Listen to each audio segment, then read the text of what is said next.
Welcome one and all to a very special episode of the Cine Geeks podcast. Again, this is your host, Roy, still joined by my lovely co-host, Angela. Hello, hello, hello. Hey, Angela.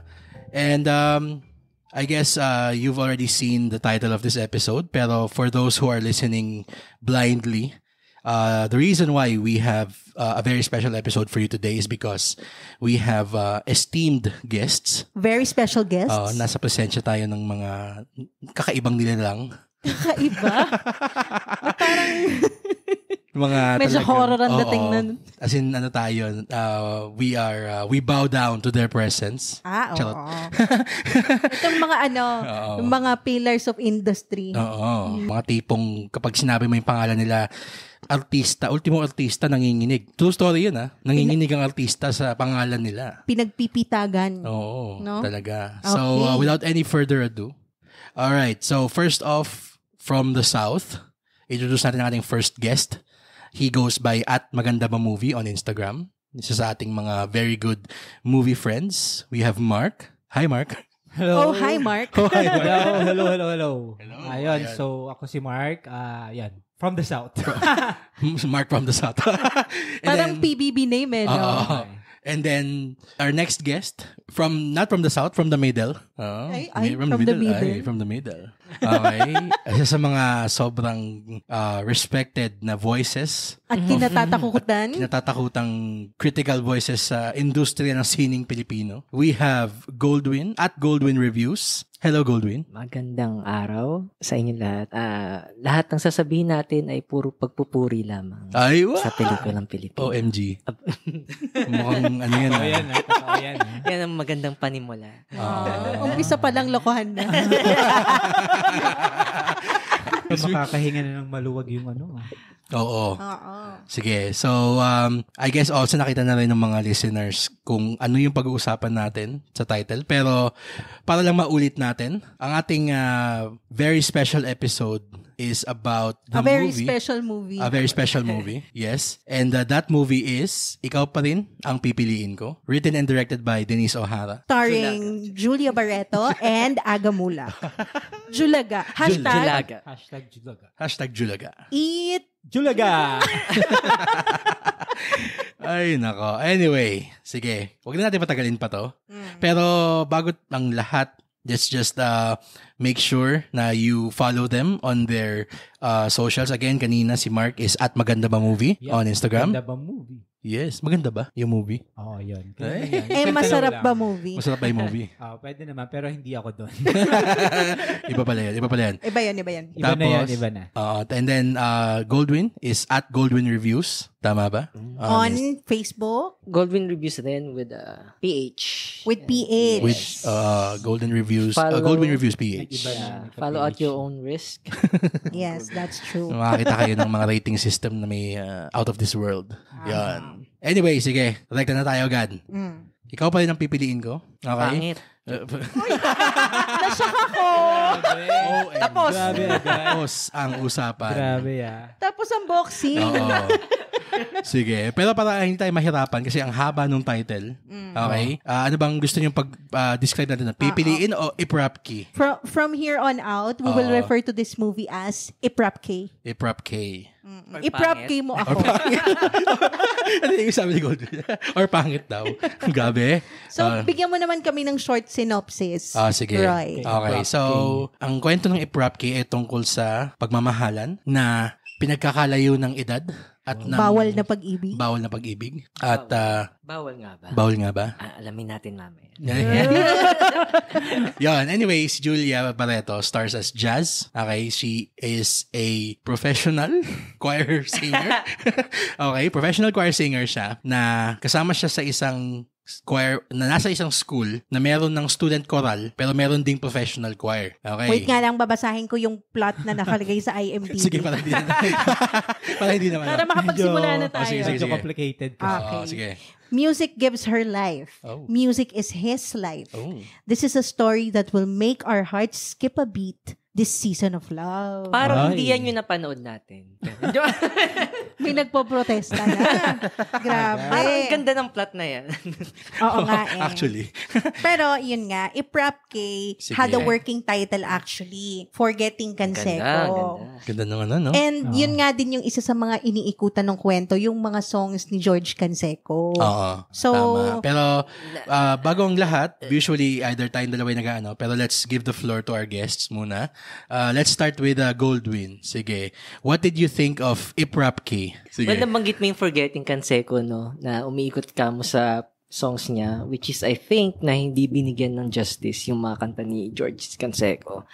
No? Parang dinaanan lang yung mga songs at parang siningit-singit lang yung mga kanta. And aside from that, yung pagkakakanta rin, di rin maganda. And, kay Canseco muna siguro. How about you, Mark? Ikaw, ano namang masasabi mo dun sa music element niya or dun sa story? Ano yung may strongest reaction ka? Oo. Kasi Iprap K? Iprap K mo ako. Iprap K mo ako. Well, yung pelikula kasing ito, parang more of nag-expect din ako na isa nga sa magagandang pelikula na ipapasok habang nasisimula yung taong 2024. Pero, ngayong napanood na natin, parang ang hindi ko nagustuhan sa kanya ay yung yung technical ng pelikula. Especially yung tinatawag na passage of time. Hindi mahina yung pelikula sa pagbibigay ng tamang impormasyon sa oras or panahon na pinagdadaanan ng kwento, ng karakter. Example? Halimbawa, parang bigla na lang, sige, ikaw na, alam mo na yan. Naglalakad si Julia, tapos may araw, tapos pagpasok niya doon sa bar or something, gabi na. Tapos, or yung naghahanap sila ng parang dinner. Dinner ang pinag-uusapan, tapos susunod na eksena, anong breakfast natin? so yung... Ano nangyari? Oo nga, no? Diba? Ang dami niyang ganun. So parang bilang manonood, parang nalilito ka na kung ano na yung... Hindi tayo makasabay. Hindi tayo makasabay sa pelikula. Yung dalawang kanin ni Julia nawala. Nag-teleport na. Mahalaga kasi na nakakasabay tayo sa pelikula para nararamdaman din natin yung mga pinagdadaanan ng mga karakter. True. Sa tingin nyo, yung technical aspect nun, especially yung passage of time nga, di ba, nabanggit mo, sa continuity yun eh. Sa tingin mo ba, sa script siya problema o sa direction? Or sa production mismo? Na parang medyo naging careless ng konti. Kung isa lang ang sisisihin, yung... Di mo pa sinasagot, tama. Yung writer-director yun. Which is isa lang ang tao na yun. Siya talaga. Pero kung maraming sisisihin, lahat sila sisisihin natin. Yung editing, yung scoring, yung sound, yung scriptwriter, production, the casting director. Casting. Bakit mo naman nasabing casting? Casting. Dahil sino ba naman yung matinong casting director ang makakaisip na si Julia ang maging Jazz, yung character dun sa story. No? Hindi fit. Technically, hindi siya bagay dun sa pagiging choir member dahil hindi naman magaling kumanta si Julia. And hindi rin siya nawawala rin siya. Pero kasi tingin ko, parang initially, parang they thought na perfect na cast itong si Julia sa character ni Jazz. Yun din kasi magaling siyang umarte. At saka may recent na parang featurette na lumabas. Actually, nakapost siya sa Instagram ng Viva Films na implying na Denise O'Hara only had her in mind doon sa character. So you mean to say she wrote the script or the story with Julia in mind talaga? Pero talaga. Si Aga ba? Ganun din? Parang hindi sinabi kasi pagkatapos nun, yung nag-cut yun pagkatapos sabihin, ay, singer, gusto ko yung singing yan, sige. Tas si Boboy ang first choice for that job. Hindi po totoo yun. Kaya pala dun sa may bandang part nakangiti siya kasi tinake mo niya yung role ni Aga ng konti. Actually, napanood ko nga yan, nung parang first choice ang dating, parang first choice ni Denise O'Hara, yung nagsulat. Hindi, si Julia for that role. Which is parang mas pangit ka na nga sa pelikula, parang mas pumangit pa yung pagtingin mo sa pelikula dahil sinulat mo to, tapos ang gusto mong gumanap ay isang artista na hindi naman kumakanta at hindi maganda yung boses. Parang labas si Julia, no? Dahil, parang it doesn't make sense. It doesn't make sense. Bakit mag-iisip ka na ng story mo yan, tapos ang gaganap is, regardless kung magaling siya umarte o hindi, I mean, ibibigay natin kay Jewel kasi okay naman siyang umarte dito. Siguro kung nilip sync pero may tanong, naiaarte ba yung technical na aspeto sa pagkanta? Which is yun nga, kung nilip sync niya yung lahat ng singing aspects, pwedeng lumusot yun. Pwede na lang sana merong parang ghost singer. Ghost singer. Oo, pwede yun. Kasi parang yung sa Never Enough ng diba? Siya pa yung kumakanta o hindi? Hindi pala siya, hindi diba? Hindi siya. Alam mo. Oo, kasi pero magaling kasi parang kaya niya. mukha galing sa bibig niya. At saka kumuha sila ng vocal profile nakadikit ni Rebecca Ferguson. Yung parang actually, di ba? Yung ganon. So katimbre nung boses niya. Kasi kailangan malapit din siya sa speaking voice Yun. Tama. Yung singing voice. So sayang kasi ikaw pa rin ang pipiliin ko. Pwede nang Greatest Showman na pero ang daming. So dapat hindi siyang pinili. Daming hadlang para maging maidagdag ko lang din pala ha. Sorry. Dun sa casting, I actually researched this pagkatapos nating panoorin kasi it also stars Noni Buencamino. Okay. Tapos tiningnan ko kung ilang taon si Noni Buencamino as tatay ni Julia Barreto. Ano siya, 57 years old. Compared si Noni. Aga Mulak was 54. Oh. So parang sa casting, medyo So ang sinasabi mo hindi lang si Julia, si Aga rin. kahit yung tatay ni Julia, 'di ba? Nagkaroon din sila ng interaction. So lahat na.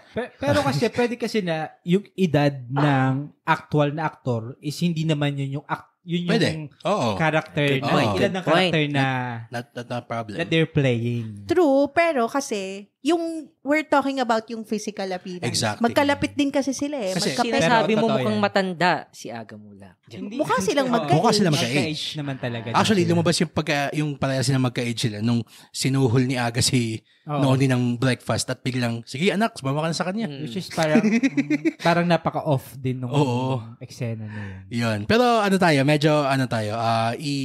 i-streamline natin ng konti. Yung ating constructive, yung ating session ngayon. Movie discussion. Yan. Simulan natin doon sa aspeto nung acting muna. Sige. Yan. Kasi I would like to think naman na based sa mga naging discussions natin off mic na one thing we can agree on is the actors really tried to make something out of the script. Kayo ba, do you still feel the same way? Or siguro after konting pagninilay-nilay, medyo nag-iba na yung tingin nyo dun sa acting. Everybody involved. No one in specific. Ikaw, let's start with Mark. Sige. Well, acting nung sa pelikula, yung mga actors, parang ganun. Actually, sa akin, okay yung acting nila. Mm-hmm. Every time na nandyan yung pinapakita ni Aga, yun nga, actually, napag-usapan na natin to offline, di ba? Si Aga kapanipaniwala bilang conductor, yung mga technical na elements pagdating dun sa pagiging conductor na i-deliver niya na parang naturalan talaga na nanggagaling sa kanya. So napatunayan niya na kaya niyang i-play yung character ni Michael, yes. Yeah. Pagdating naman kay Julia, nandun yung hinahanap mo na parang nandun yung bubbly na character ni Jazz na naibigay din naman ni Julia. But at the same time, malaking challenge kasi na meron na hinihingi kay Julia kumpara sa character na hinihingi nung kay Aga. Exact. So, kung pinagnilay-nilayan ko, yung kay Julia, mas malaking challenge, pero hindi niya nakuha yung 100% for me. Okay. But at the same time, kung effort lang din yung usapan, we have to praise pa rin naman si Julia. Kasi naibigay pa rin talaga niya yung jazz na kailangan ng sine. And to be fair naman, kahit tayo din, nung pinapanood natin siya, as much as we were, quote-unquote, enjoying the film, napo-point out naman natin na parang they were really trying their best, di ba? Oo, parang talagang minamaximize din nila. Kita mo talaga yung effort nila to make this make sense. Exactly. Yan. Ikaw kung meron mang lusot sa kapangitan ng movie na to, silang dalawa, yung acting nilang dalawa siguro yung pwede mong masabing, okay yung acting dito, no? Kumbaga kung lalabas ka sa sinihan at mapipilitan kang magsabing ng maganda about the film, ang sasabihin mo, okay, umarte sila Aga and Julia dito. Lusot sila. What about naman sa characterization? Ayun. Okay, so tapos na tayo dun sa performance nila as actors. Pero yung character nila, writing to? Oo, sa writing na. Ano namang masasabi nyo dun? Wala na. Kulang kasi yung pagiging conductor ni Aga parang saglit lang pinakita. Although during those time na parang nagsasabi siyang mga technical terms, parang galing yung conductor no. Pero ang saglit lang, parang special participation yung pagiging conductor niya. Most of the time, nakikipaghalutan lang siya kay Julia. Same thing with, I would say Julia had more journey as a choir singer na hindi mo rin maintindihan kung ano nang ginagawa niya as a singer. May audition na pala siya. Pero both of their characters na kinukulang sila. Parang kung writing parang ligaw, parang naliligaw silang dalawa sa kwento. Hindi sumasabay yung characterization doon sa tinatakbo ng kwento. May mga choices yung mga characters na parang hindi rin fit doon sa kung nasaan na yung kwento. Na parang mapapatanong ka na lang, wait, nasa na ba tayo? Ano na ba yung pinapanood ko? Hindi mo alam kung ba't gusto nung character yung isa't isa. Yun nga. To begin with. Isa din yun. Parang biglaan na lang. Bakit? Out of all people, tsaka bakit nag-break? Kasi galing sa may past relationship separation si yung Aga. mga taong yun So bakit hindi nag-work? Tapos ito bakit nag-work? True. At bakit talagang kay Aga pa? I mean, hindi ko naman nakitaan ng something special si Aga while watching the movie. Actually, kung yung umpisa, if that was supposed to be a meet cute, diba? Kapag ka... Ang weird nga Unang pagkikita pa lang nila, parang nagkita na si before? Parang, bakit parang naglalandian na agad sila? Tapos, wait, ito, correct me if I'm wrong dun sa nung timeline of events nila. So, nagbukas yung scene na nagwawalwal si Julia dun sa bar. Tapos nanonood si Aga. Yung kinanta ni Julia yung Yung tayo lang dalawa. Yun. So, implying na nagpunta ng Baguio si Aga. Okay. Pero, the next scene, nasa Manila si Aga dahil meron siyang establishing na part dun sa separation nila ng misis niya. And then, the next scene, biglang, nasa Baguio na pala siya ulit. Nagta-time. Actually, isa yan sa mga Yun. Actually, non-linear yung time. Ay, ano pala to? Christopher Nolan. Oh my God. Hindi, ito, Pulp Fiction. Oh my God. Ano yan? Memento. Parang Dunkirk pala to. Sinusunod natin yung timeline ni Julia. Parang non-linear siya, pero linear naman siya. Sinusunod natin yung timeline ni Julia at saka yung timeline ni Aga. Yun. Anyway, isa sa mga ayoko naman sabing issue. Kasi, in a way, medyo, nakahanap din ako ng enjoyment dun sa sine. Although not for I guess, the reasons na ini-expect nung pelikula or nung team that made this film. Pero, yung dun sa mga napag-raisan natin na mga points like yung initially, sabi natin na, meron tong issues about yung sa power dynamics, yung grooming, ganyan. Yun, isa yun sa mga pinakamalaking issue Exactly. Oo. Actually, hanggang ngayon, pinag-uusapan pa rin yan. True. Pero, since napanood natin siyang lahat, tayong apat, let's start with you, Gold. Do you think na it was a big issue or parang did people criticizing it, siguro us included, parang masyado nating pinalaki yung issue at merong ibang issues yung sine maliban doon? Ikaw? I think yung hate, I don't know what's the term, yung kung ano man yung pinupunan ng mga netizens, I think deserve ng pelikula yon. Regardless kung gaano kalaki yung pinag-usapan yung topic na yon doon or gaano kalaki yung percentage na pinag-usapan or contribution nun sa story niyon, I mean, deserve nila na pag-usapan sila on that way. Dahil pag pinanood mo yung movie, hindi nila, parang wala silang pakialam about that issue even though present yun. I mean yung grooming, technically hindi naman siya present, but syempre hindi magkakaroon ng ganong impression kung hindi malayo yung agwat nila, yung age gap nila. So okay, sige, walang grooming pero may age gap na nakikitang issue at saka power dynamics, no? So, and watching the movie, parang hindi nila tinakal ng maayos, parang sa kanila, okay, parang okay lang yun or walang problema. I mean, yes, so, yes, no, parang, you mean valid? Valid yung concerns ng mga tao at after watching the movie, na Yeah, I mean, mas pagtuunan nyo ng pansin, ipagduktukan nyo pa na bakit ganyan-ganyan. Because parang walang pakialam yung pelikula na pag-usapan yun or what, dinaanan lang. Very parang true. Careless masyado ng pagkakasulat. Ikaw, Mark, for me kasi parang valid naman yung concern, pero at the same time, kung hindi mo pa kasi napapanood yung pelikula, parang hindi mo naman kailangan palakihin masyado. Or, True. Diba? Kasi, anong nangyari kasi parang sumabog yung issue na hindi pa naman nila napapanood. Yeah. But at the same time, kapag napanood mo na, may isip mo naman na sana tama talaga yung hinala namin na doon talaga papunta yung kwento. Kasi tingin ko mas gumanda pa sana yung pelikula. Kung yun yung parang yun talaga yung issue. Oo. Ano siya isang parang comparable na scene na lumabas lately was yung Miller's Girl. Na parang may ganun ding issue. Although yun naman, ang angulo naman niya parang medyo psychological thriller. Yun naman siya. Pero yun, tama ba ang understanding ko na sinabi mo na kung naging gano'n na lang yung parang slant ng sine, na conflict yung kanilang relationship dahil dun sa issues, mas naging maganda pa sana. Kung doon nag-focus talaga. Although pinanood ko yun, hindi rin nun masyadong ganun. Hindi siya masyadong ganun. Okay. Yeah, hindi masyadong mas dikit ganun. doon sa binebenta talaga ng pelikula, di ba? So yung marketing pala ng Ipapke mas maganda sa Miller's Girl. Hindi naman marketing parang more of hindi siya yung parang naging cap out yung kinalabasan. Kinalabasan. Okay. Actually, ako just to give my 2 cents about it, kasi binigyan ko siya talaga ng chance. Itong movie na to, yung trailer, naramdaman ko na icky. Medyo nabother ako dun sa parang gustong i-romanticize yung ganong klaseng relationship. Hindi grooming pero yung power dynamic na ganon, parang sexual harassment in a workplace.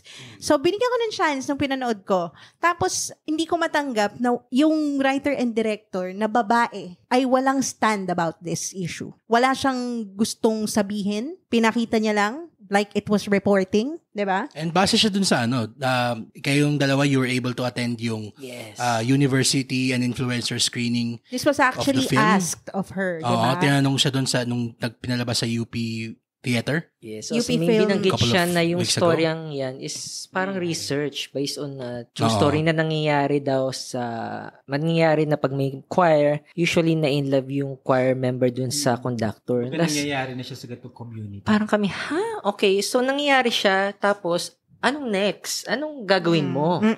So, siya parang, kwento lang niya. Which is sinabi lang niya, I just want to tell the story, Tapos, okay. Okay. So, yun nga, sabi mo nga, wala siyang stand. Like, so, pag merong choir member, tas na in love siya sa conductor, sa tingin mo okay lang yun? With the 30-year age gap?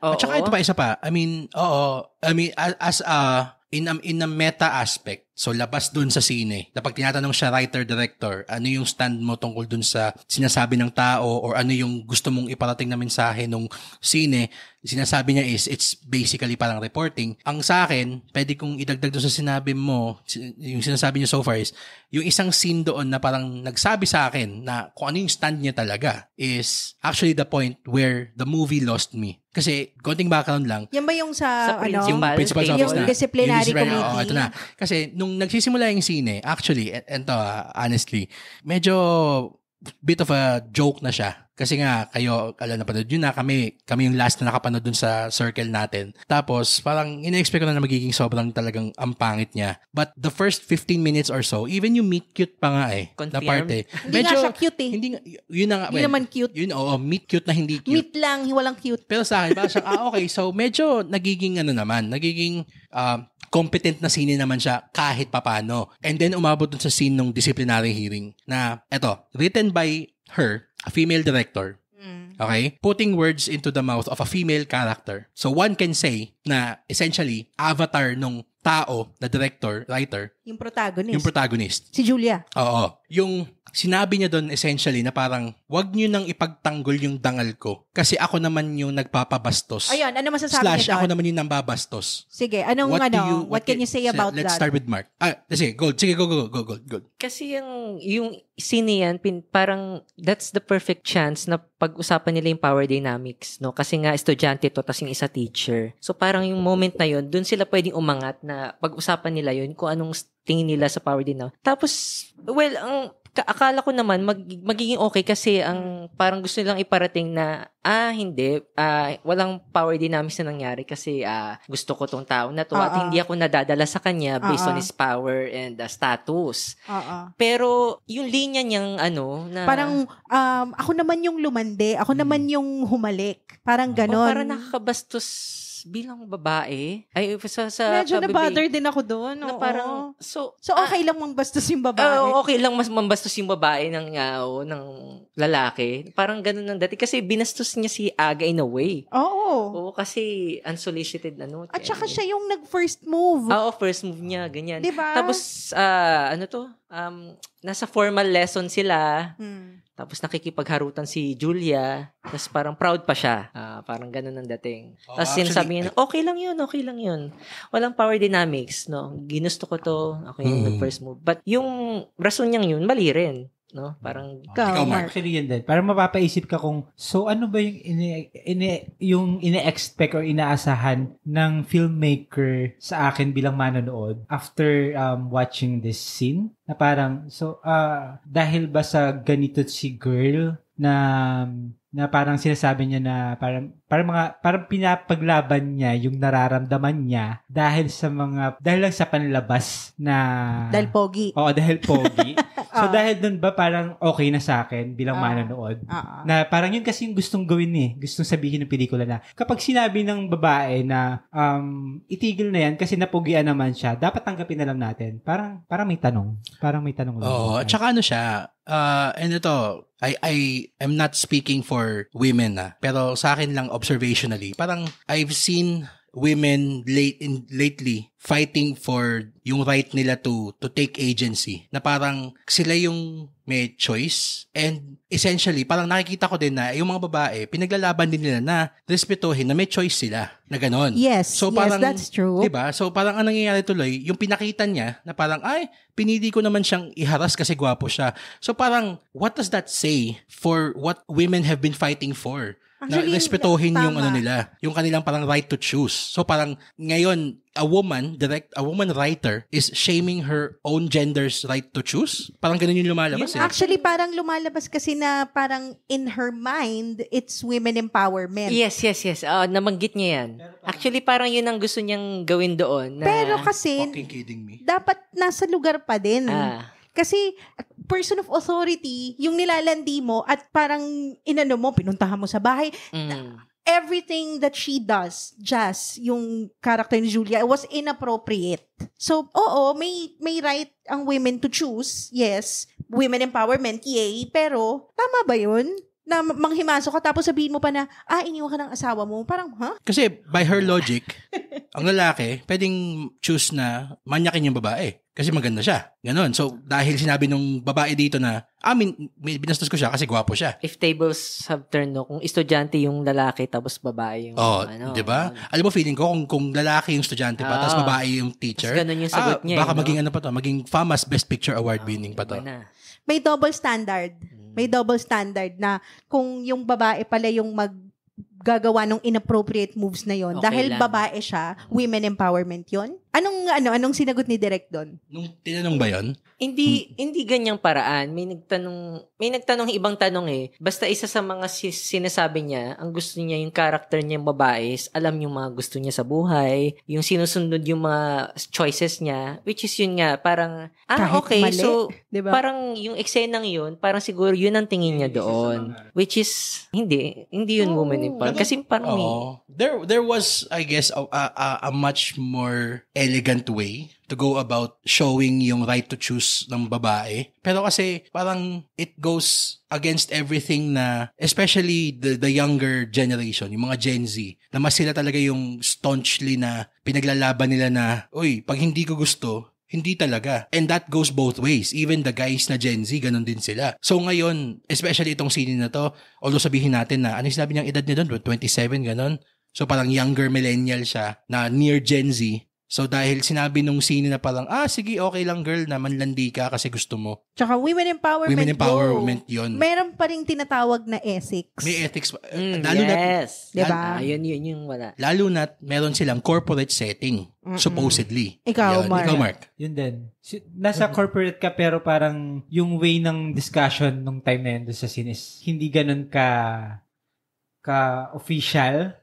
Na parang hindi ka na maniniwala na nangyayari ba talaga to sa totoong buhay. Ganito yung dialogue on an office setting kapag ka merong isang parang may pinag-uusapan yung mga opisyales na involved with possible na harassment. Tapos ganun yung then yung dialogue mo. Parang hindi rin ako naniniwala na ganun yung way ng pagsasalita. Kahit pa sabihin na gusto mo express yung empowerment mo, yung na-empowered ka, parang hindi ako naniniwala na ganyan dapat yung magiging treatment ng isang babae. True. Diba? Actually, na-bother pa nga ako kasi eventually, dun sa kwento, pinalabas nila na yung disciplinary hearing, yung si Andrew, sinabi pa nila na bullying daw yung ginawa kay Jazz at saka kay Michael, na parang binubuli ka lang, na kaya ka gustong tanggalin dun sa choir, parang gano'n. Yung nag-usap silang with friends? Yung kay Buboy na.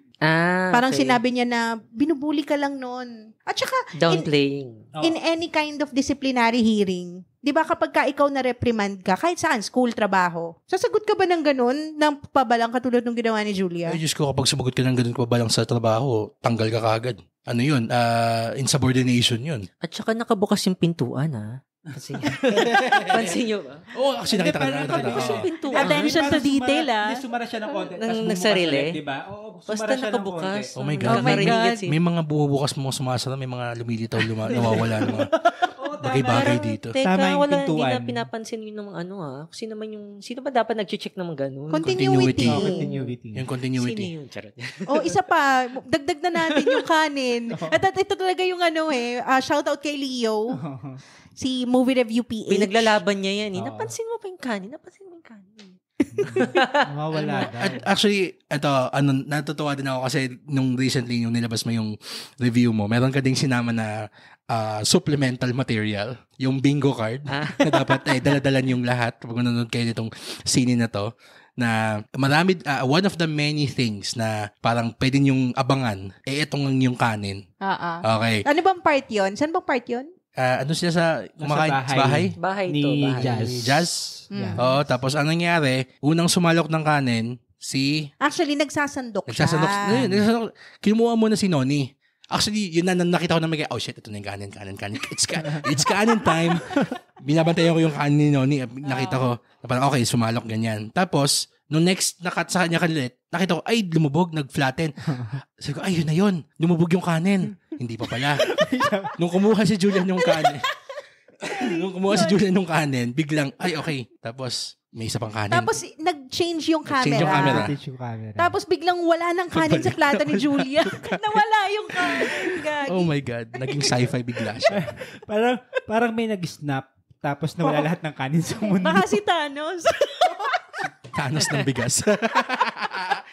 That is just one of the many things na aabangan nila sa pelikula. Yun nga. Tama. Kaya kapanapanabik din naman. Tama. True. At saka isa pang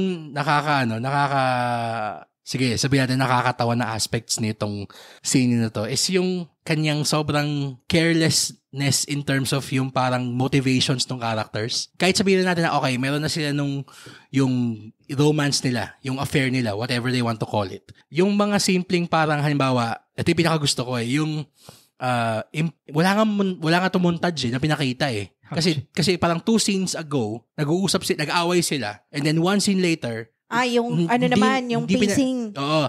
Yun. So, yung nag-away sila, tapos hinagis ni Julia yung Tupperware dun sa lababo. Tapos next, biglang, hindi pinansin ni Julia si Aga. Tapos yung next doon is parang, sa kotse na sila. Hindi mo ako kinakausap. Hanggang kailan tayo hindi mag-uusap? Hanggang kailan tayo hindi mag-uusap? Tapos biglang nakasandal na si Julia dun sa kotse. Nag-uusap na sila. Yung last scene bago mag-cut yun, palakad si Julia palayo nung kotse. So, So yung parang mga ganung little details na kahit sabihin natin na sige kasalanan ng continuity or technical, pero ano din sa writing na parang wait, ano yung motivations ng actor or paano mo gustong ipakita yung motivations ng characters or parang wala ba man ng montage na parang pakita na sige, talagang hindi talaga sila nag-uusap, ganyan. Pero parang ang weird. May mga napapansin pa ba kayong ibang ganun? Ikaw, Mark, go. Ano pa ba yung napapansin ko? Well, yun nga, hindi nila ma-express talaga yung time. Parang, yun yung pinakamalaking issue sa Too many to mention. Di ba nasa bingo card na nga lahat? Ano ba? Pwede nating isa-isahin yung sa bingo card para teleportation. Actually, sige, i-pull up ko lang yung bingo card natin dito. Sige. Pull up mo yan. Hindi, sige, habang sinecheck mo yung bingo card, may gusto akong tanongin kay Goldwyn tsaka kay Mark. Since kayo yung nakapanood na nung ibang filmography ni Direk Denise. So, yung ganong mga continuity issues, nakita din ba yan sa ibang sine niya? Hindi ko napansin yun. Actually, dalawa pa lang ating napapanood kong movie niya, yung Mamang ni Celeste Legazpi, tsaka yung The Wife, Viva Max, which is medyo okay na comparing to other Viva Max films. At it was, passable. Oo, okay siya. Ano bang rating mo doon? Yung Mamang 3/5, yung The Wife 2/5. So, pwede na. So, never ko in-expect na magiging ganito yung pelikula niyang ito. So, I don't know what happened. Marami bang scenes na natanggal? Siguro in between those, yung kanin na yun, kumakain si Julia, tapos tinanggal kasi hindi maganda tingnan. Mga ganon, paisip ka, marami bang tinanggal or what? Kaninong, kasi sa ngayon sisisihin mo yung director tsaka yung writer. Pero, siya din yun Ayun, isa lang siya, di ba? Pero meron bang scenes na tinanggal? Meron bang ganyan? Kasi dun mo na lang maisasalba si Denise. No, kung merong, tanggalin mo yan. Otherwise, kung choice niya yon, wala. Ano nangyari, Mamang? Pero kasi, at the end of the day, kasi si director pa rin talaga Kapag pag marami ng problema sa pelikula. Ano lang ako. Less harsh lang ako kayo. Pag maraming pelikula na sa pelikula, hindi na yung parang iisa-isahin mo po kung sino na may sala. Kasi siya yung captain of the ship talaga. Exactly. Ito, sige, ito. Conspiracy theory time lang. Okay? Mabilisan lang tong tanong. Thought experiment ba? Recently, may nakita tayo isa pang ganitong project na we have this respected. Sige, we'll give her flowers. Okay? Ayoko naman na para maging super bashing lang talaga tong ginagawa natin sa kanya. Kasi you are aware of her pre-existing work. And you can safely say naman na she is a very capable, talented writer, filmmaker, a very good director. Very good. Okay. Pero meron bang pwedeng magsabi natin na parang credence na may theory na parang kinuha lang siya para maging hired gun para sa production na to, para lang sabihin na yung pangalan niya yung nakadikit dito at merong ibang nag-isip ng kwento. So parang siya yung front, pero merong ghostwriter, parang ganon. Yung mga ganon. Well, hindi mo na iisipin yan kasi nanggaling kami dun sa Q&A niya at sinagot niya sa kanya galing yung story. Talaga. At nung sinasabi niya, mukhang sincere siya. Okay. Na-research ko nga. Parang talagang first-hand info na nanggaling sa kanya. So, hindi mo pag-iisipan ng ganon. Ikaw. Same din. Kasi, parang siya na talaga yung sumulat at nag-direct. The way na pagsagot niya, parang alam na niya yung pelikula at the back of her hand na parang gano'n. So, hindi mo maisip yung theory na yan. Hindi siya lusot. Hindi talaga. Tinitry mo lang talagang i-make sense. Ka lang kasi, yun din kasi I'm just trying to make sense of this recent phenomenon. Na ito, ayoko lang itong sabihin na isolated lang to sa mga releases ng certain studios. Okay? Although yung recent example natin dito would be yung Pinduko, 'di ba? Na is written and directed by JP Laksamana. And we know na JP is one of the best. From his track record. May ghost doon? Hindi naman sa yung conspiracy ghost. na naman niya. Hindi naman sa ghost. Yung more lang na parang tinfoil hat. Pakiramdam mo gano'n. Ang hirap kasing ang hirap kasing pagtanggapin na parang gano'n yun nangyari. Bakit yung from someone that you can see doon sa track record ng work nila na ang ganda ng output nila noon. Pero ano nangyari dito? Bakit may pinduko? Bakit may iprapki na lumalabas? Ano sa tingin mo? Kayo, Yung what do ganyan you think? kasi, yung pinakamakakasagot din talaga dyan is yung director. Pero kung ako yung tatanungin nyo, parang nakikita ko lang yan is parang yung tao lang din, meron din siyang bad day. Bad day, okay. So, yung director, hindi naman natin pwedeng sabihin or expect na parati every siyang movie magaling. may magaling lagi. Mhm. So, may times na ganun talaga ang kinalabasan. Yes. Pero iba't iba yung dahilan. Mhm.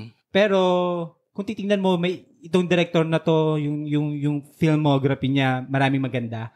Pero it doesn't necessarily mean na lahat na lang is magiging maganda yung pelikula niya. That is Which true. is totoo naman na That is true. nangyayari talaga yan. Yes. Oo. That is true. Oo. And ano naman, ito, this is not to say na parang I am trying to parang Save. paano to? Discredit them for one mistake or one poor body of work that they did. Hindi. Kasi hindi mo din matatanggal dun sa isip ng general populace. Lalo na yung mga tao na name recall ang kanilang basihan sa pagpili ng kanilang paglalaanan ng pera nila to watch a movie. Sige, sabihin natin na more people would say na yung artista ang kanilang parang magiging tether. Si Julia Barreto, si Agamulak. Sige, note tayo. Pero dumadami na kasi yung percentage ng tao na parang, gawa ni written ni directed, ganyan. Direct, Oo. Actually, mas nagiging na din eh. Mas Nag-evolve na rin talaga yung masang Pilipino manonood. Yun. may sinusundan na din kung dati, yung mga Pinoy audiences, sinusundan nila yung mga artista lang. Love Ngayon, Team, dati, ayun, ganyan. Love Team. Pero ngayon talagang inaabangan mo na rin, ano yung Chinecheck susunod na nila gagawin ni Direct ganito? Diba? Tama. At saka, pag nagre-review ko tapos negative yung rating or mababa, usually ang comment is parang sinisisi yung director. Minsan, tapos yung screenwriter din. So, alam nila kung sino yung Diba? at fault. Exactly. So, siguro, Sinuscrutinize na din sila. Oo, yun. Yun ang nagiging to. And siguro, I would usher us in dun sa pinaka parang thesis statement, kumbaga, itong discussion natin ngayon. Na, sige, initially, nagsimula tong ating discussion na in jest, na talagang para tayong pinagtatawanan natin yung sine. Pero kasi, nanggagaling siya mula sa place of yung marunong na tayong kumilatis eh. Kaya nga tayo magkakasama ngayon eh. Oo, tama. 'Di ba? Si Goldwyn, kahit bago pa kami nagsimula ni Angela as podcasters, nakikita na namin yung mga posts mo and talagang nakaka-intriga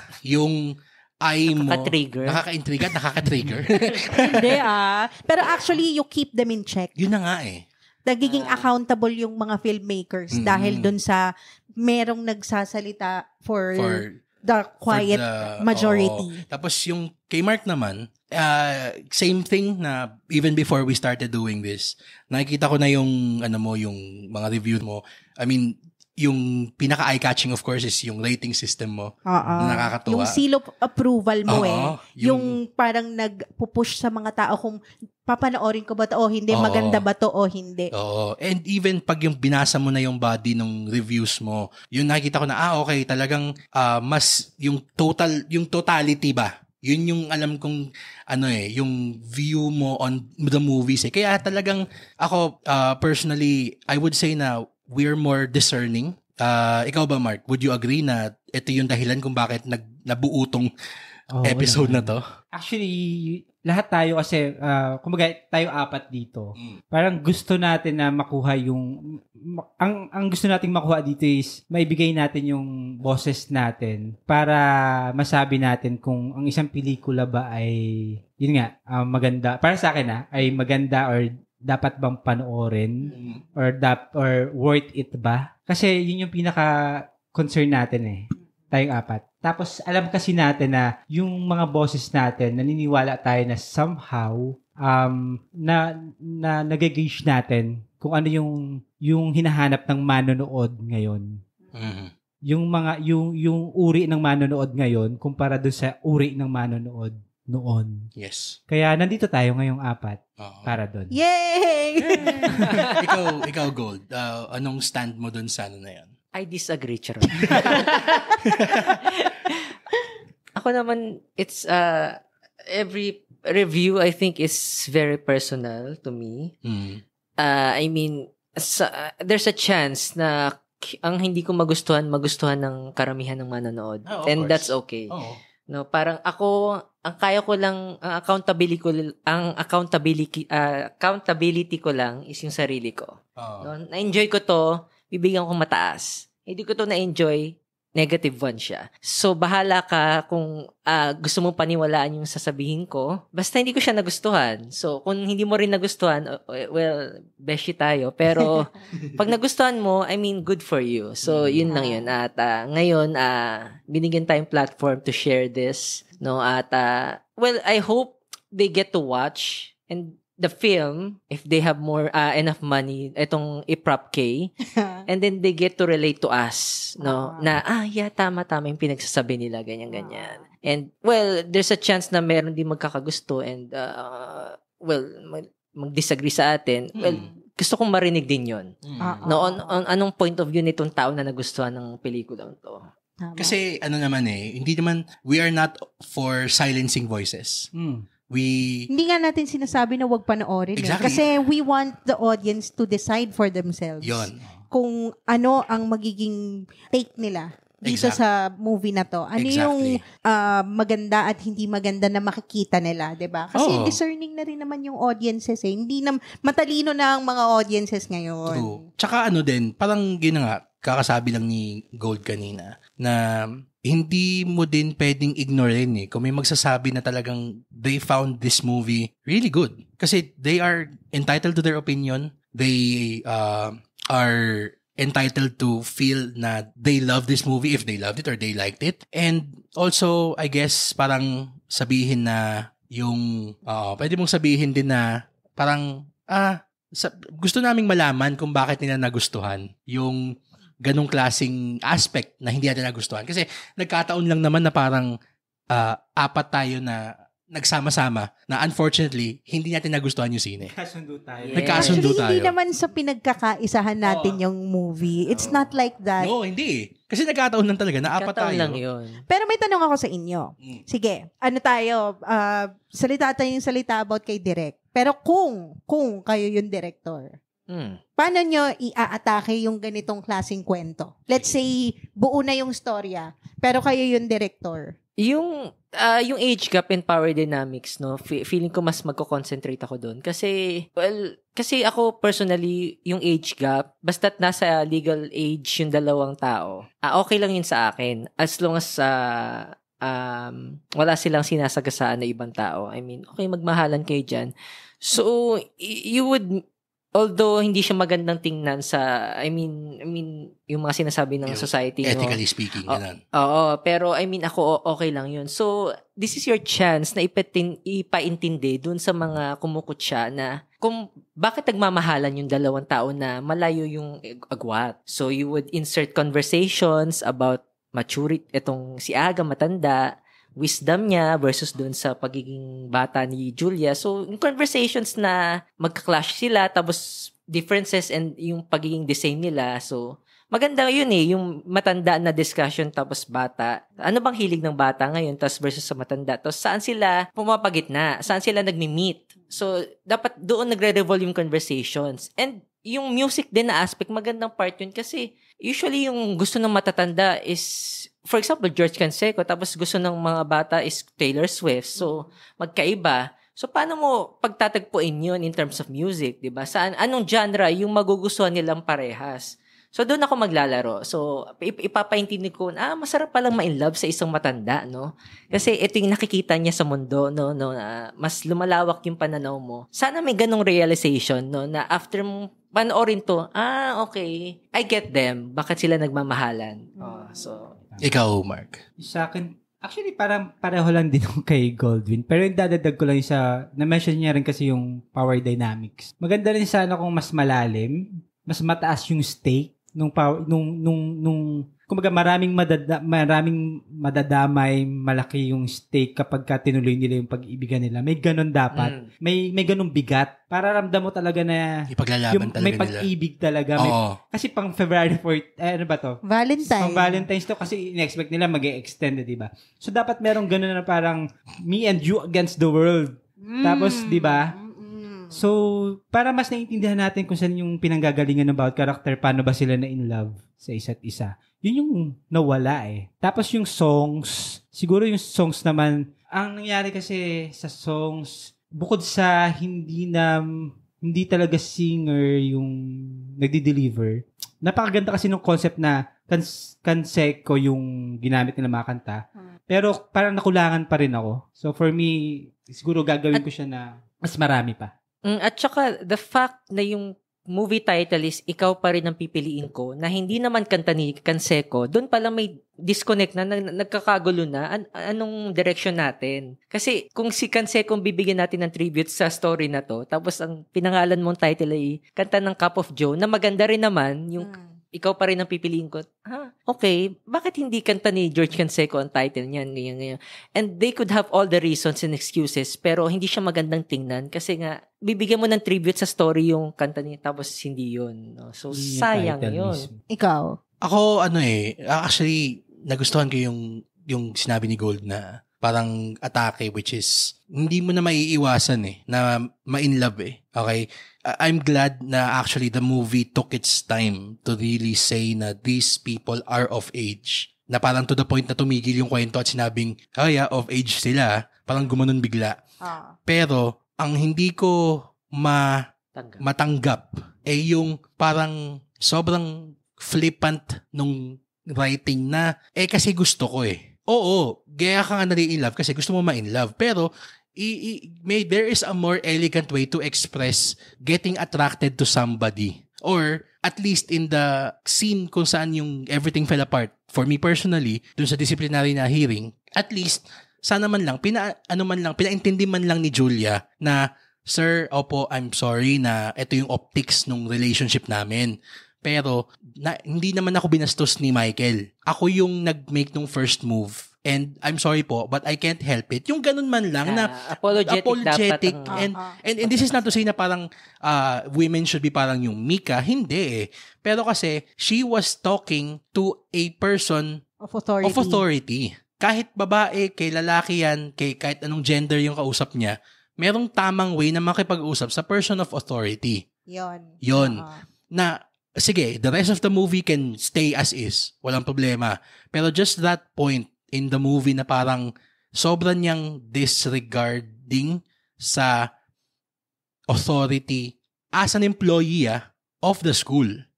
Na sabihin natin, sige, yung choir, yung school nagpapatakbo ng choir, tapos yung choir, technically, empleyado sila ng school. Tapos ganun siya makipag-usap because of her being in a relationship with, sige, sabihin natin na hindi naman empleyado ng school din. Siya, contractor lang. Pero yung fact na parang ang kanyang justification for their relationship is rooted in disrespect sa authority. Yun yung medyo babaguhin ko lang na isang bagay. Kung ganun pa rin kapangit yung writing ng romance nila, the rest of the way, wala na akong magagawa. Pero yun lang sana yung magbabagong isa. Ikaw, Angela? Actually, ako, hindi ko din na-gets yung anong pinaglalaban nila dun sa disciplinary committee hearing. Hindi pa naman malalim yung relationship nila para ipaglaban. 'Di ba? So parang yun pa lang, parang wala na sa lugar yung pagpapakita niya ng disrespect kasi to be fair and let's be honest here, wala pa silang relationship at that point. Parang nag-make lang ng move si girl. Pero parang sinabi niya na hindi empowered ako. So parang actually yung mismong premise ng movie yung babaguhin ko kung ako yung director. Hindi ko nagagawin yung movie na yan. I'm so sorry. Thanos. I'm just being honest here. In terms of dun sa story, medyo parang may mabilisan na may reporting agad na nangyari may disciplinary action. Pero parang in terms of parang gusto ata kung in terms of director's point of view, parang after kasi nun, hindi na niya masyadong pinag-usapan yung age gap at power dynamics. So parang yun na yung chance niya na parang pag-usapan yung topic na yun na madalas pag-usapan ng netizens. Tapos parang after nun, hindi na wala nang masyadong binanggit yun, di ba? Hindi pa nga natin pinag-uusapan yung asawa Ay, yun. Ay, Diyos ko, Maria Josep. 2 hours na to. Which is, ayun lang yung sinabi ko nga kanina na okay lang naman na malayong age gap basta't walang tinatapakan na tao. Pero kasi dito, Parang meron kasi meron kang ex-wife na pinag-uusapan tapos meron siyang may sabit yung lalaki. So tapos hindi nila pinag-uusapan yung issue na yun, yung Julaga. So parang wala kayong pinaglalaban diyan dahil kung susundan natin kung ano yung tama, luging-lugin na yung Julaga na story. Kasi kung nagkakainlaban lang sila talaga as is, na gusto ko siya, hindi ganyan. Pero may ibang taong nasasagasaan na sa story na to. At saka explain to me, ano ba talaga yung nagustuhan nila sa isa't isa? Ano Mark? Sige. Just yung pogi nga lang kasi daw. Parang 5 minutes pa lang in love na siya. In love na agad si Jazz Parang actually tanong ko rin yun. Parang bakit parang in love agad bakit si Jazz? Sila nagmamahalan? Ano? Yun nga yung parang kung ako yung gagawa ng pelikula, yun yung gusto kong reminds me, kasi may nag-comment na lahat ba ng movie kailangan may lalim? Anong tawag mo sa mga K-drama? Tapos, simple lang yung love story. Nagtataka ka bakit in love agad walang depth? Gamitin mo brains mo. Magkamukha si Leslie at si Jazz. Si Cindy daw, tsaka si magkamukha. In short, yun yung tipo ni Michael. Okay. Yan. Pero hindi kasi naipakita nung pelikula na hindi siya ginawang mirror. Oo. Kasi kung yun yung sinasabi niya, hindi iyon yung nandun sa pelikula kasi walang ganong eksena. At saka sorry meron ba? Sorry masabi ko lang dun sa nag-comment sa yung ganyan na parang yung K-drama pa talaga ang ginamit mo example. Hindi mo ba alam kung gaano kalalim ang mga K-drama? Ano ba? Sorry yung mga tao bang ganyang tumingin sa K-drama, ginagawa lang nilang background noise or hinahabol lang nila yung mga kilig moments. Kasi kung papanorin, sige, ikukumpara natin sa K-drama, ang lalalim ng romance ng K-drama. Meron yung aspeto ng family, meron yung aspeto ng career, at meron yung, syempre, yung romance center stage. Tapos kung paano siya biglang mag-coalesce together at yung mga conflicts na nag-a-arise about dun sa tatlong yon. Ito, talagang, sige, career, choir siya, sige, alis na lang ako para magkainlaban tayo. Check. Family, may ex-wife ako. Pero maghihiwalay na kami. Check. Okay. So, it's romance time. Ganun ba yung ibig sabihin nila? Teka lang, di ako nagsabi nun. Bakit parang kasalanan ko? Yung mukha ni Gold ngayon. Gold ikaw ang responsible sa mga nagko-comment sa'yo. Ano lang to yung nag-comment? Ikaw yung sumasagot niya. Grabe naman. Tapos sabi pa nga niya, gusto mong malaman kung bakit na in love? Tanungin mo si Maris Racal o si Pauline Luna. Sa older guy sige, daw. gusto mo ba? Pag-usapan natin yan. Oh my God. 3 hours na to. Sana pala, interview na lang to ni Maris tsaka ni Pauline. Diba? Gumawa pang pelikula. Tama. Diba? Di mag-autobiographical film sila. Pero kasi, kahit yun ayoko nang puntahan ng malalim yung masyado ng yan. Masyado ng rabbit hole yun masyado. Pero we're just talking about the movie. Yung scene lang ang pinag-uusapan natin. Diba? Nag-comment kasi. Oo nga. Alam mo live comments. Alam mo, Gold, ikaw yung sumagot kasi comments sa mo yan. Sa page mo yan. Ano ba yan? Mean tweets? Reading mean. So, yun. Ay, nako. Grabe. Parang wala nang ikinaganda yung pelikula. Maliban dun sa acting. Actually, ang isa lang masasabi kong tama nilang ginawa is yung music theory. Although, naging background na lang siya kasi nakalimutan na siya. Isang beses lang ata dinaanan lang siya. Sa second half nung movie, wala na. Diba? Kahit yung choir. Hindi na siya conductor. True. Yun na nga ang weird Parang ano ba ta? Sugar daddy. Oo, tama. Nag-live-in pa, diba? Di ba nagulat ako? May buboy na, tapos may aga. Anong silbi ni buboy? Anong silbi ni aga? Ang una nag-vocalize si buboy. Tapos biglang, arranger lang pala si aga. Tapos mamaya, si aga na yung nagko-conduct. Siya na yung nag-vocalize. Tapos biglang, tanggal na pala si aga. Sino yung conductor? Kahit yun sa script, parang, hindi siya na-establish. Yung last number, nung solo? Nasaan yung conductor? Dapat nasa harap yung conductor kapag nagpa-perform yung choir. Yung nasa gitna si Julia. Oo. Bakit siya nasa gitna nga pala? Soloist siya. Soloista siya. Siya talaga yung soloista. Kasi 'di ba kasi 'di ba sabi sa sa screenwriting daw ang sabi dapat meron kang ipaplant na seed sa simula na magpe-pay off sa dulo. Di ba sinabi ni Aga na tinanong ni Aga, bakit lumilitaw yung boses mo? Kasi sabi ni Julia na parang, kasi sir, dito sa part na to, di ba ito po yung pwedeng dapat, yung lagyan natin yung feel? Feels. Oo, yung feels. So, parang ang feels nitong part na to, yun. So, parang essentially, parang yun yung naisip niyang gawing payoff nung feels na part na maging soloista siya. Kasi, yung heartbreak daw, yun yung kanyang feels ngayon. Kaya yung kanta, na heartbroken siya. Hindi nga yun yung kantang pinapractice nila eh. Doon ako pinaka naiinis eh. Tas ito pa, sorry masabi ko lang. Alam mo yung kantang kinakanta niya, kasi di ba nag-break sila. Tapos, naging professional, implication siguro, naging professional na sila. Kasi parang medyo malamadrigal na yung datingan nila eh. Ngayon, pasintabi na lang sa madrigal. Sorry po. Philippine Madrigal Singers, we love you. Sorry. Example lang. Yung kantang kinanta niya as a soloist is one of heartbreak. So akala ko na okay, in spite of all the crap we went through for the past hour or so, magiging ganun yung ending niya. Sige, may salba man lang na bittersweet yung ending. Kasi ang title is Ikaw Pa Rin Ang Pipiliin Ko. So parang yung soulful elegy niya na hindi na ako babalikan ni Aga pero siya pa rin yung pipiliin ko. Doon matatapos Kasi yung kanta, di ba? Pwede. Sana. Kaso biglang si Aga biglang peekaboo. Sabay, parang si Cookie Monster. Biglang lumabas dun sa lata. Cookie. Oh, no. Tapos, Julia. Before that, yung parang nakipagbalikan moment, parang before nun, ang dami nilang issues na parang, hindi naman parang na-resolve. nag-aaway sila. Tsaka di ba parang naging maayos siya nung asawa niya, pero hindi ko na naiintindihan yung hindi ko na naiintindihan yung pangyayari din sa... Yung role ni Cindy, no? Wala. Oo. Pero mabalik tayo dun sa... Yes, mabalik Yung kumakanta si Julia, tapos implying na nasa tono siya, di ba? Kasi last performance na yun Tapos kumakanta siya, tapos parang... Kailangan na talaga.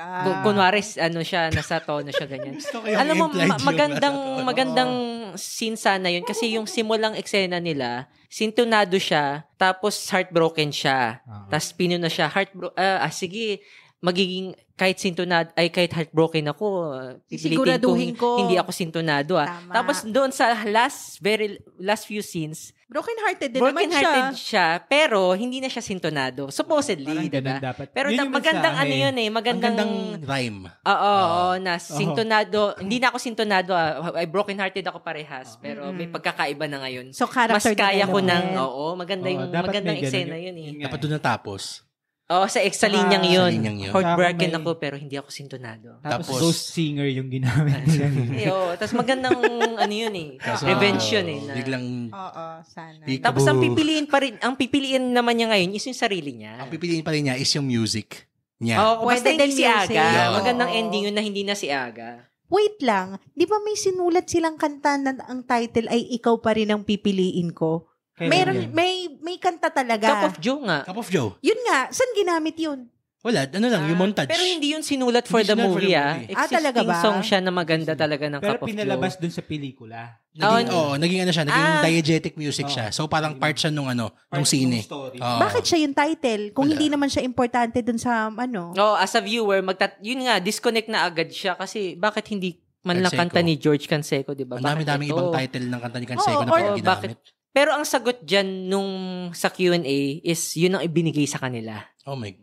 Na title tsaka na theme song. So, no choice. Parang may material na ganyan. Corporate synergy. Walang no choice. Walang no choice. Parang doon basta. So, parang, okay. So, pero, hindi mo naman yan ma-explain sa lahat ng manonood na ganyan, diba? Diba? At saka, ang pangit ng reason. Parang tama. Reason na yun. Parang dagdag sa pampalito lalo. Lito na yung audience sa pinapanood niya. Tapos magtataka pa siya, ba't ba ganito yung song tsaka yung sayang, title? ang ganda ng song. No? Maganda siya, yung song. ng Cup of Joe. Tapos, meron din ginawa, yung Cup of Joe, yung banda ata sila. Gumawa sila ng bagong arrangement for George Canseco's Ikaw. Ginawa nila ng ibang flavor. Yun ba yung nasa may gitna ng film? Yung Ikaw, ang ligay. Ang ganda ng boses pala ni Goldwyn Reviews. Edit yan.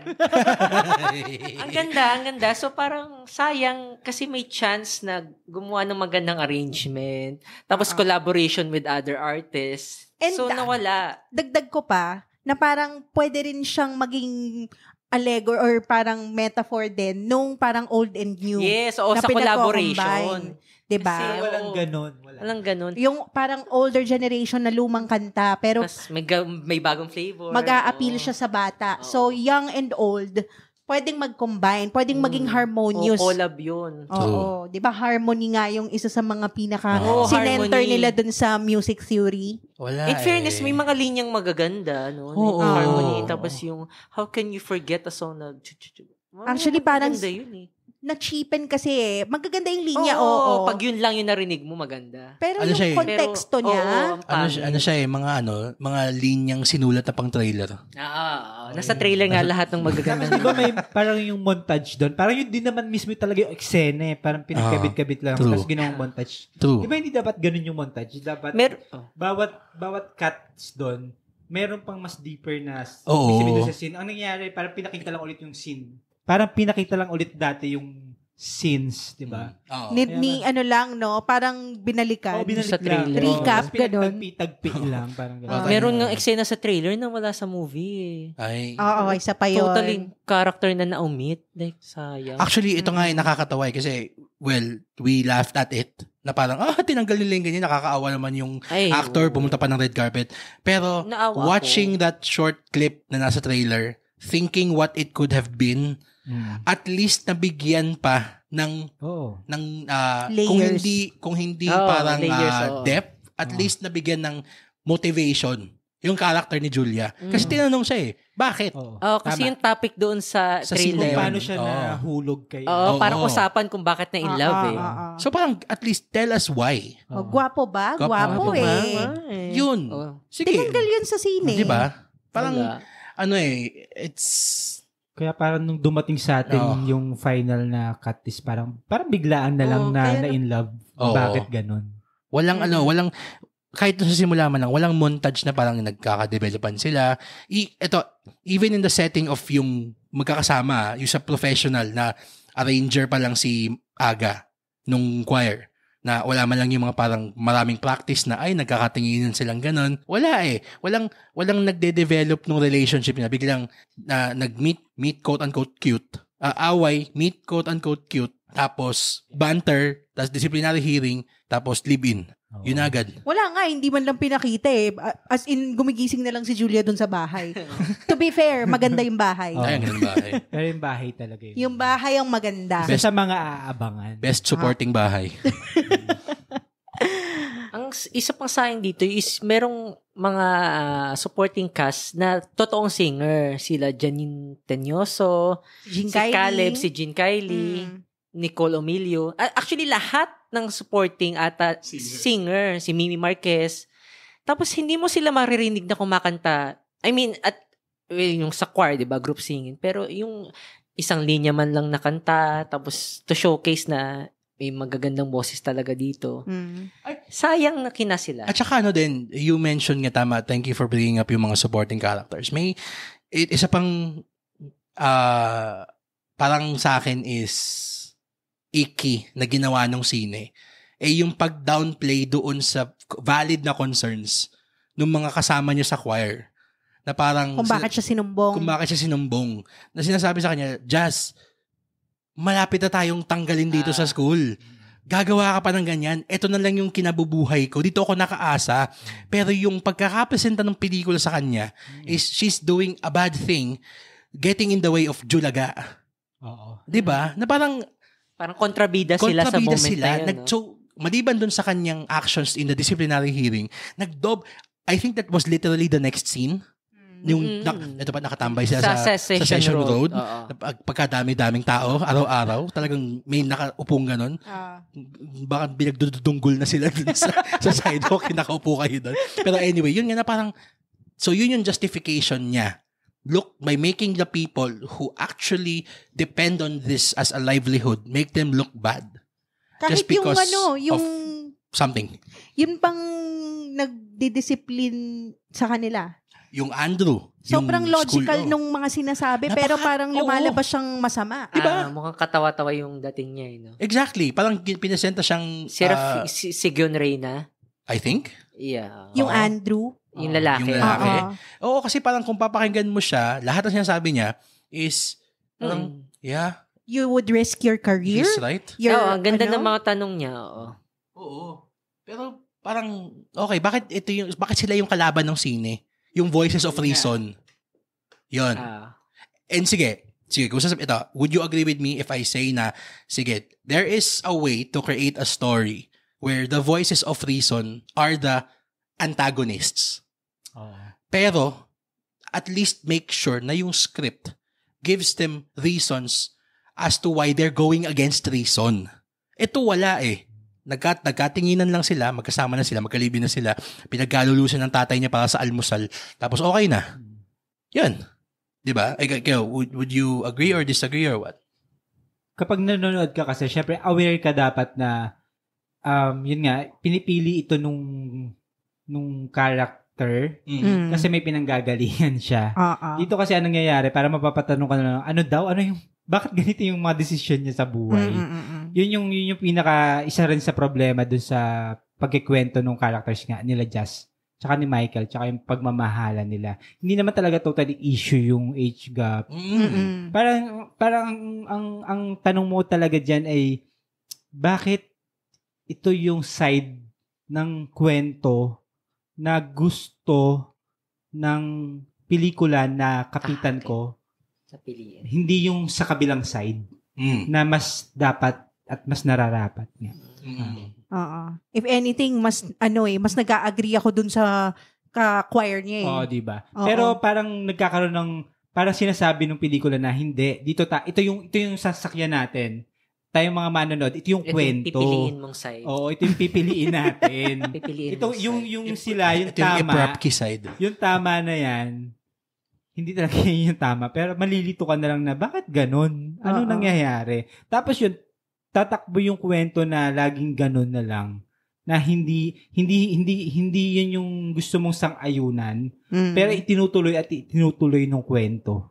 Yung ganung takbo ng istorya. Kaya parang, at then, nung movie, parang puro tanong, walang resolution na maayos. Tapos sige, yun, yung ending. Let's talk about the ending. Yung malabong yung literal na malabong kuha na ending. Malabo na yung ending, tapos Kuya, feel na feel kita, Kuya Cameraman. Kuya, feel na feel kita, Kuya Cameraman.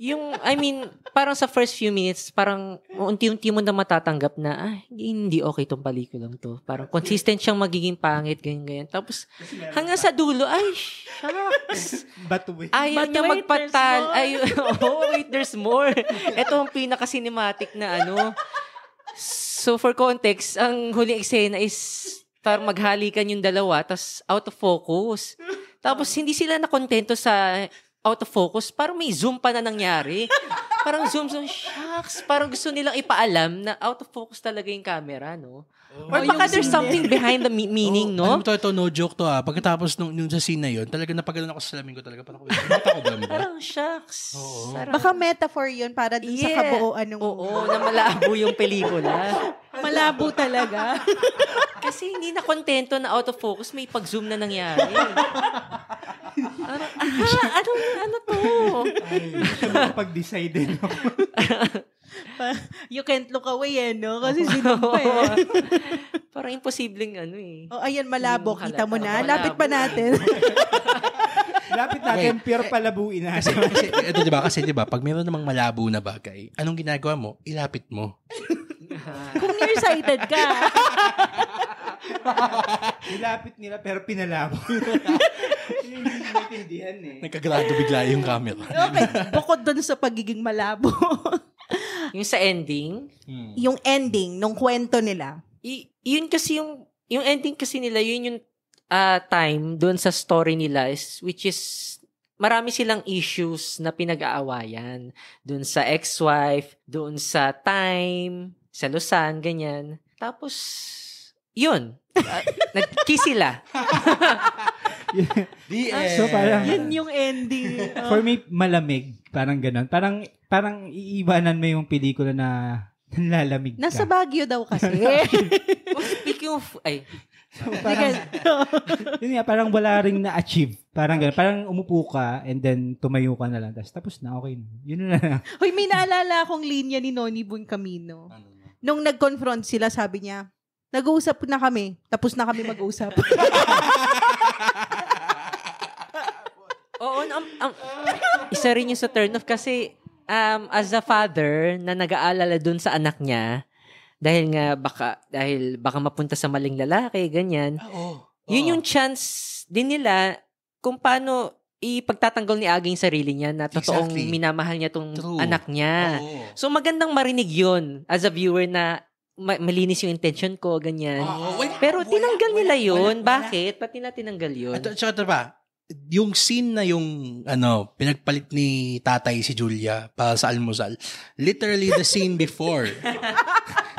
And that is not a joke. Yun talaga yung nangyari. Literally the scene before. Naglayas si Julia kasi talagang sinabi ng tatay na nalaman niya na may relationship siya dun sa someone in authority sa school. And the father has valid concerns. Walang problema. Tapos, ang naging comeback ni Julia, bakit mo inaantay yung mama ko? Hindi na babalik si mama. Nagulat ako doon. Ba't naging mama? Ba't naging mama bigla? May nanay palang issue. Oo. And then the next scene after that, biglang, dumating si Aga. Kasi, natulog po siya sa bahay ko. Wala akong ako tatay ng bata ko. Anong sa kama ko. Sa kama. Sabi niya. Tapos sapak dapat. Sa sapak dapat yun. Itutumba ka ng tatay ko. After pa nun, hindi na nabanggit ulit yung nanay.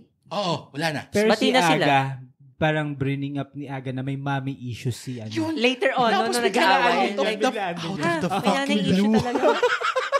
May nanay issue pala. Ano yung nag-aaway siya na parang si Julia sabi niya, nagsiselos na ako. Selos ako. Alam ko na kanino ka namana yung ganyang Alam mo bakit may ganyan ka? May ganyan kang attitude dahil sa nanay. Shucks. Shocked ako doon. Parang paano? Ito, pala. Alam mo yung nanonood kami, may mga kasama kaming konti lang doon sa sinehan. So talagang sinasabihan na, magtimpi ka sa reaction mo, ha? Pero nung sinabi bigla ni Aga yung parang, alam mo kung bakit ganyan ka? Kasi may mommy issues ka. Talaga ako. Sila din ba? Hindi, ako yung involuntary. Pero tayo, nagharin talaga. Harin talaga yung diba? Sigo, ha? May nanay? Ganyan pa palang issue. Ano ba yan? Ang dami ko na iniisip. Ang dami ko naisip. Dumagdag ka pa. May nanay. Ganun ang dating. Ang dami ng unresolved na issue, tapos may ganyan pa pala. Oh my God. Nalarky ako sa nanay. Diyos ko. Yung parang patapos na, diba? Tapos, Oo, no? Ba't napatapos na yun eh? Ang dami nang nangyari. Okay. Nagpasok pa sila ng gano'n. Ay, Diyos ko. At ito, maano ko lang Sorry Talagang horribly miscast yung lahat ng tao dito, including si Noni. And I say this kasi yung scene na parang kino-comfort niya si Julia, kasi parang supposedly nag-break sila. Tapos yung parang biglang niyapos na si Julia, halika dito anak, ganyan. Hindi ko naramdaman na mag-ama. Parang ang creepy ng yakap niya kay Julia. Parang may himas na konting May pisil ng tapos may isa content. pa parang yung kamay niya, hindi niya alam kung paano niya. Kasi yung left. Na-feel niya din pala yun? Yung left arm niya, nandun na. Pero yung right niya, parang may gusto pang gawin. Parang gano'n. Oo, sakto. Tapos parang wag. Baka yung tatay yung piliin. Oh my God! Alam mo, that would actually make sense kung bakit pinili niya si Aga. Kasi may Oedipus complex pala. Daddy May Electra complex pala si Pwede. si Jazz. Pwede Daddy naman issues ganun. pala, hindi pala May mommy mommy issues na siya, may daddy issues na siya. Dami yung issue, Yung issue. Buti nakakapag-makeup pa siya, no? Kasi pagising niya, make-up agad siya. Di ba? Oh my God. Buti na bring up mo yan. Alam mo ba diba tulog, nakahiga siya sa kama, naka-side view siyang ganon. Tapos sabihin ko, okay, next scene siya. Tapos nakahiga siya ganon. Sabi ko kay Angela, bakit natin tinitignan si Cindy Miranda? Tapos sabi niya, hindi, si Julia yan. Meron din ganun no? Para magkamukha siya. Oo. Tapos, God. Sige na. Titigil na ako. Okay na, tama na. Alam mo yung meme na Simpsons na, stop it, it's dead already. Tama na, double dead na. Okay, sige. Ay, nako. Final thoughts. Let's, Sige. give our final thoughts na lang. Sige. To our esteemed guests, Gold. Sige, mga Golden Reviews PH. Well, actually, natutuwa ako, no, na napanood ko to. Kasi usually, yung mga napapanood ko is saktong kapangitan lang. Like, parang boring, parang, hindi siya maganda, okay lang, hindi siya maganda, may mga mali ganyan. Tapos, ang boring siya, tapos hindi rin siya magandang i-review. Kasi nga, parang it's just a so-so pangit. Pero ito, parang, as the story progresses, na wala namang story, parang, wow! It keeps getting worse. Parang patagal ng patagal. Masarap siyang i-review kasi marami kang masasabi. Na parang hindi siya satisfied na hindi lang siya maganda. Kailangan pangit siya talaga at sobrang pangit siya. So, parang nagiging ko na nga yan, fetish. Parang uncontrollably, parang kasi dumarating yung mga ganyang pelikulang napapanood ko na parang thankful na may ganitong pelikula na hindi nagsettle sa magiging hindi lang maganda. So, ang dami niyang kapangitan. So, parang in a way, parang usually kasi yung mga readers ko gusto yung mga ganyan ang pangit, parang ang sarap panoorin. So, parang so panoorin nyo. Sa mga nakikinig ngayon, panoorin nyo. If you have a spare money at mahilig kayo sa mga ganyang pelikula, parang this is one of those films na worth it kasi marami kayong masasabi. No?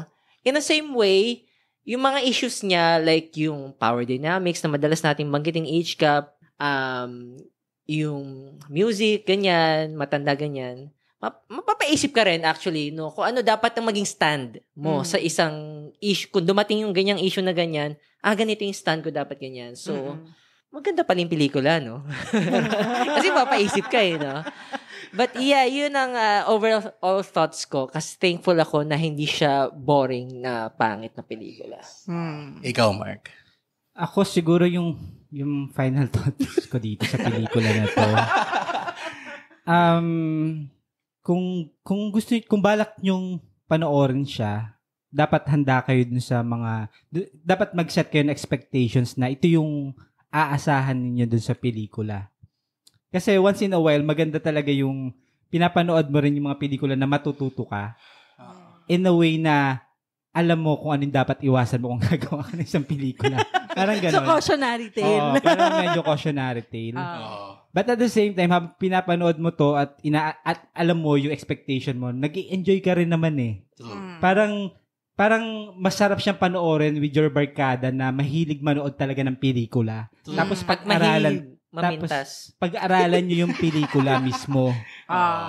Pagdating naman dun sa masasabi ko dun sa naging output ng director, pwede kasi yun nangyayari talaga na meron kang bad movie. Yes. But it doesn't mean na bad director ka. Yeah.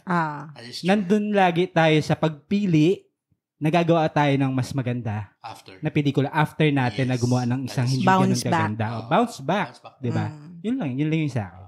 Sa akin naman, actually, natuwa ako dun sa sinabi ni Gold Tsaka dun sa part na sinabi ni Mark na for once, meron tayong movie na talagang it's of course it's not intentional because nobody sets out to make something bad. Pero I appreciate it na it stuck to its guns with how bad it was. Kasi I'm pretty sure na way before this film came out, way before there was even a release date, nagkaroon na ng screening yan. Napanood na naman nata nung creatives, nung higher-ups yan. And their decision to talagang say na, hindi, stick tayo dito. Lalabas natin to. Whatever people think, be damned. Na-appreciate ko yun kasi at least, yun na nga, parang okay, meron tayong sining ganito. Kasi yung to the point ni Goldwyn din, maraming mga sine na mga pangit dahil lazy yung pagkakagawa, campy or parang phony yung acting, yung screenwriting, parang mishmash ng kung ano ng mga teleserye tropes. Tapos, minsan yung technical, katulad nung isa na parang, ang tawag natin, color grading the movie. Yung talagang ganun lang yung buong scene. Yun talaga, those are parang bad movies in the sense na they're lazy bad. Eto, there was a level of competence here that's present. Nag-attempt. Pero, ganito pa rin yung lumabas. na for us audience members, it's fun to watch it if you're into that kind of movie. Pero to Mark's credit, sinabi niya kanina na that's also a cautionary tale if you are really thinking about getting into filmmaking. Na unfortunately, this is one of the movies na lesson na wag mong gagawin. Talaga. Ikaw, Ange. Actually, lagi ko tong problema kapag last akong nagsasalita kasi wala na akong masabi. Sinabi niyo na lahat. Inubusan niyo ako. Sige, wala. From a woman's point of view. Okay, woman's point of view. Siguro, I don't know her personally. That's why I'm not gonna judge her as a person. Pero I'm just commenting purely on the movie and the story. There is so many ways na to tell a better story of a May-December love affair or May-December love story than this. Okay? Marami akong kakilala and marami rin naman na natanggap ng society na merong age gap, na nagkatrabaho din, tapos nagka-developan. May malalim na dahilan yon. Dig deeper.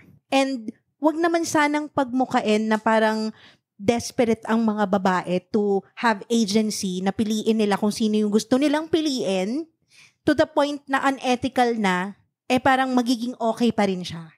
Kasi meron pa rin namang morals ang mga tao, meron pa rin ethics. So, parang please, as a woman, wag mong i-perpetuate yung double standard. Kahit babae ka at kahit empowered ka, pwede pa rin na mali yung gagawin mo. Don't always make women empowerment as an excuse to do something wrong. Yun lang. So, yun yung pinaka, ko, especially this is a woman-led movie. Yun yung pinaka naging issue ko dito sa movie na to. So, I hope may mga pamangkin akong mga babae, na mga students, I hope they don't think na this is okay. Yon. So, mas thematic yung aking, Pero yun nga, like Mark said, siguro, this was a series of unfortunate decisions. I guess. Dun sa lahat, sa buong production.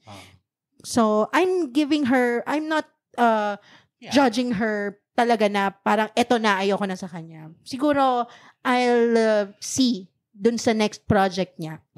And siguro on that note, we'll say na lang, I guess, we'll agree, everyone agrees na we are merely talking about this film. One film.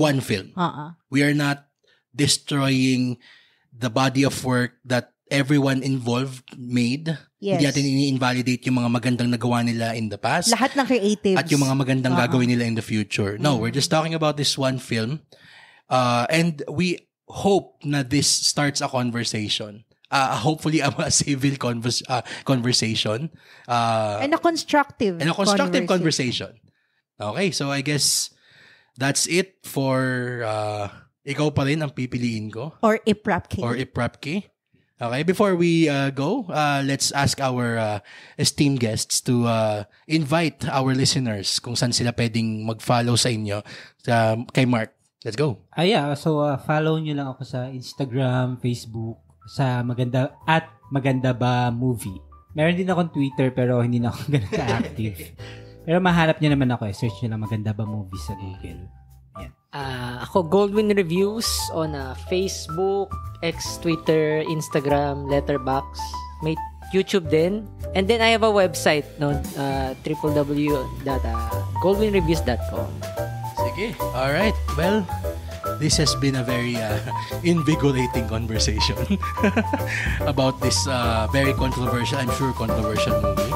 Yes, and we would love to hear your thoughts about this film as well. Kung nagustuhan nyo or hindi, please share with us your thoughts about it. Yes, okay. So, on behalf of our guests, Goldwyn Reviews and Maganda Ba Movie, and for my lovely co-host Angela, this has been Roy. Thank you very much for listening to the Cine Geeks podcast, where movies, TV, and all things geek collide.